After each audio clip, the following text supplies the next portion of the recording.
Hi and welcome back. Hopefully everybody can hear and see me. The panelists have all given their very, very useful presentations. I'm most grateful to them for taking the time to do that, to present them and to prepare them, also to be with us today. We only have very limited time remaining for the session today, 15 minutes. So I'm going to go immediately to some of the questions that have come in. And we have a few technical questions, but we're very keen on governance questions as well, and we'll post some of those. So I'm going to ask the first one. I wonder if John and Anna-Maria might like to turn their cameras on and unmute their mics as well, so that we can see them as well as hear them.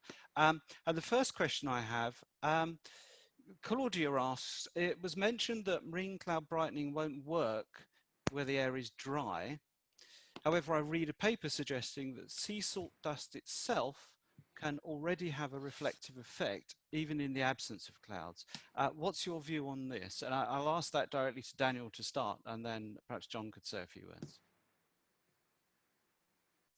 So yeah, there's certainly some literature looking at the potential direct forcing effect of the sea salt crystals themselves that you might use to do cloud brightening. This is enhanced, even the direct effect, if the air is more humid, because the salt crystals will grow a little bit, and so you need to put less mass of salt into the air if the air is more humid. So doing it in very, very dry environments would be that much more difficult, but it would theoretically be possible to target the direct effect rather than the cloud brightening effect. Thank you, Daniel. John, did you have anything you'd like to add to that? No, I agree with that, but I think the problem would be that you would need much more material to use an aerosol directly, and of course it needn't be salt. Any material will have a reflective effect. The advantage of sea salt is because it's hygroscopic, you accumulate water, and so you get more droplets of the right size for less material that you inject. So it's really just an efficiency question. Okay, thank you. That's helpful. And another technical question, if I may, and then we'll go on to some governance questions. Alan has asked, is it true that the ocean and atmospheric circulations are significant in moving cooler water and air around the planet, and therefore choosing the most suitable clouds is advantageous for maximizing the cooling? For example, so in other words, does the cooling in the region rather than the specific site of the reef make any difference? I think that's probably Daniel again, actually, with a reef specific point. So it's interesting. So corals actually bleach from the light in the presence of warm water. And so if you're doing cloud brightening directly over the reef, if you can get that to work, you get this synergistic benefit. You're reducing the temperature of the water if you do the cloud brightening over some extended period of time, weeks to months, but you also get that slight light reduction as well, which helps to reduce the bleaching. So you could, in theory, do cloud brightening in the region and cool the water. And we looked at some of this in some of our modeling runs. And if you extended the area of cloud brightening beyond the reef out to the size of the domain model that we had available, which extended a fair way into the Pacific, then you got about 40% more cooling from memory. And so it's true that the clouds over the reef are, especially over the whole reef, in the south, there's more marine stratocumulus clouds, but less so as you go north. And so for the purposes of the reef, you don't necessarily need the ideal clouds. What we need is clouds that are susceptible enough to brightening to make enough of a light and temperature reduction in the water to mitigate the coral bleaching sufficiently, or well, as much as we can. And so, you know, the results that we have from our modeling so far are very, very preliminary, but they suggest that the clouds that are present there is enough to make a significant difference. But as I mentioned in the presentation, only up to a certain level, and eventually that would be overcome by climate change. Okay, thank you. I'm going to now turn to a governance question, perhaps something Anna-Maria, but everybody could attend to. And is that transboundary environmental impact assessment was mentioned in the presentations. Is the current governance environment that we have available to us equipped to be able to deal with the paradox, if you will, of having action being taken through marine cloud brightening, which may or may not have transboundary impact, and not taking action, and therefore having transboundary impact from having climate change affect develop risks and harms and so on. So I was interested if there's is there a paradox there, and are we equipped to deal with that problem? Yeah, that's a great question. I mean, it depends on, there's a sort of perspective issue here in terms of how you perceive the risks, or how a particular country perceives a risk, what they think is a suitable action, and how you balance that against the interests of other states or the world as a whole. And so adequacy is, I guess, a loaded term in terms of how that balancing takes place, because obviously there's a subjective element to that. But I can point to one example where I think perhaps we haven't properly linked up existing laws that may or may not apply to marine cloud brightening and some of the social and political consequences of these kinds of actions. And so Daniel did a great job of framing the urgency of protecting coral reef systems. Obviously, this is the habitat or the nurseries of fisheries and a huge food source for the rest of the world, in addition to having cultural significance for certain countries, in Australia in particular. But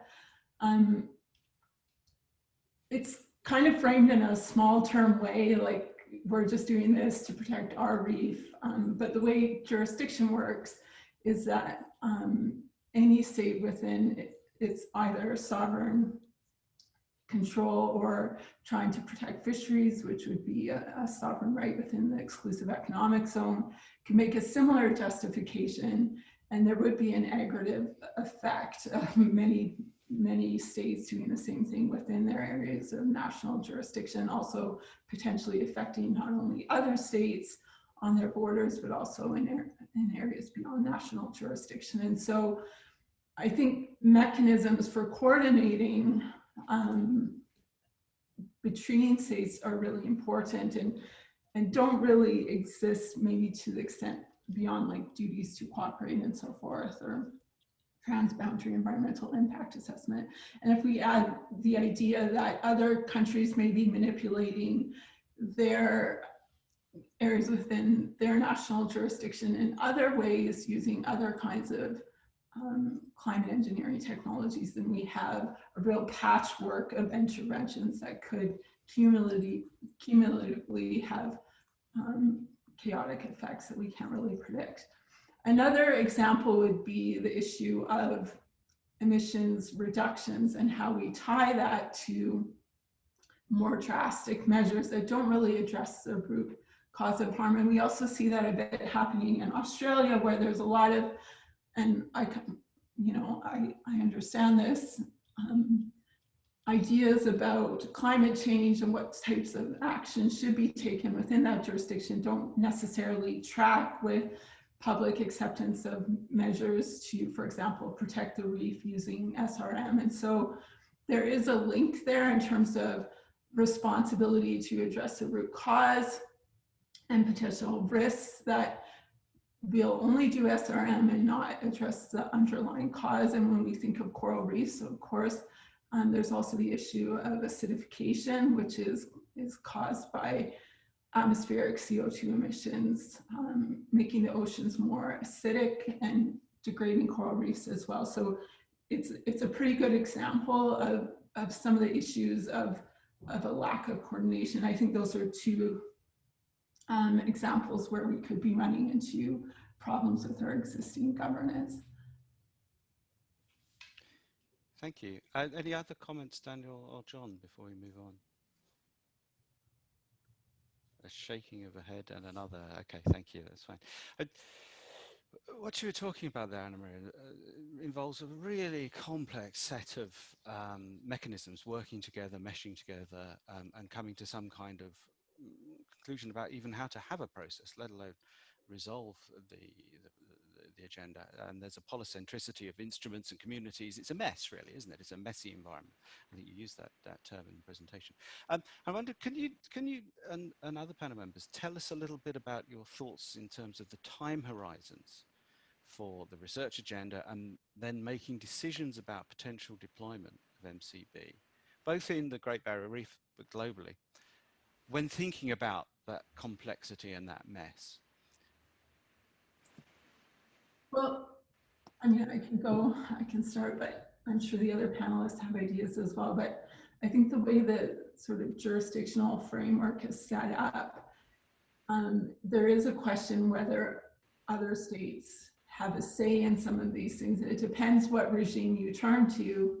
So if we look at the regime for the prevention of transboundary harm, we get one answer. If we couple that with the law of the sea, we might get also a similar answer that this is within state sovereignty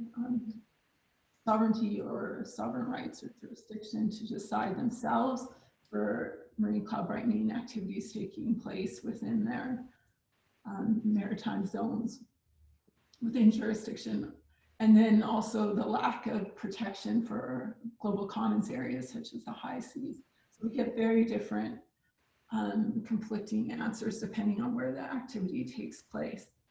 If we look at it under the climate change framework, however, we see that we have this legal status of the climate as a common concern of humankind, and that raises a much different concept of how we tackle climate problems and the need to coordinate, and how we think about activities within state jurisdiction affecting the climate system as a whole and the responsibilities that go with that. So fragmentation in international law produces a multitude of answers and ways of responding to these emerging technologies. It really will come down to how states, the extent to which they want to retain their own national decision-making structure, and how much sovereignty they want to cede to the international community as a whole. And I'm a bit skeptical at this moment, given the way that we've seen a retreat towards states, I guess, protecting their own sovereignty in many different ways and failures within the multilateral system. The sovereignty has a certain kind of ebb and flow, and we seem to be in a period where multilateralism is not the most popular concept, and certainly the idea of making new treaties, especially on the environment, is I guess a reason for there's some doubt about whether that can happen, because international lawmaking is of course a voluntary process, so states have to agree to I guess negotiating and agreeing to new forms of governance, at least at the international level. So that's something else to bear in mind. Thank you very much. Very conscious of time. We actually only have just 1 minute left. We are going to be repeating this event so people can come back and pose more questions again in the future. Before we do finish though, it would be great if Daniel, you have any, or John, have any thoughts on that last question? Let John go, he hasn't had a chance to say much. Okay, I think the problem is that both the scientific research and the development of the legal frameworks would normally take at least 1 decade and possibly several to achieve any major advance in this area. And so although the marine cloud brightening, if you did it, would operate quite fast, doing the necessary research and getting the legal institutions up to speed is going to take a lot longer. And we don't have that much time. So we need to short circuit that in some way. And actually, somewhere like the Great Barrier Reef that is within national jurisdiction, it's a long way to the next place. And so the transboundary effects are likely to be small. Is probably a very good place to do some initial experimentation. and possibly initial implementation if it's successful. But trying to do it somewhere like the North Sea or the Arctic or the Mediterranean would be almost unthinkably complicated. Okay, thank you very much for those thoughts. So we've come to the end of our time today. So I must thank our panel members for your contributions, taking the time to present and so on, and also for the audience for joining us. As I mentioned, this is part of a series of events. We have a range of activities coming forward. And if you go online on the C2G website, you'll see there's already been what we call a campfire chat or discussion about Marine Cloud Brightening that you might like to look at again. And then we'll be rerunning this shortly. So with that, we will conclude today's webinar, and thank you all. Have a good day. Goodbye.